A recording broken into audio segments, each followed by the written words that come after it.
Si Liza at ang alkansya. Si Liza ay isang estudyante na mahilig bumili ng milk tea at bagong gamit. Lagi siyang nauubusan ng baon.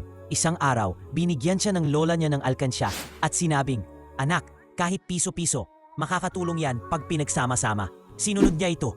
Kada may sukli siya, inilalagay niya sa alkansya. Unti-unti, natutunan niyang magbaon ng pagkain at iwasang gumastos sa di kailangan. Nagsimula siyang magplano ng kanyang mga gastos. At napagtanto niyang hindi lahat ng gusto ay kailangan. Pagdating ng Pasko, binuksan niya ang alkansya. Halos 1,000 ang laman.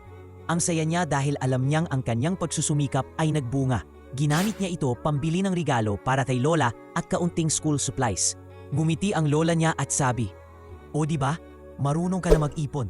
Ang simpleng alkansya ay naging simbolo ng kanyang disiplina at pangarap. Mula noon, nagpatuloy si Liza sa kanyang pag-ipon at ang bawat piso ay naging hakbang patungo sa kanyang mga layunin.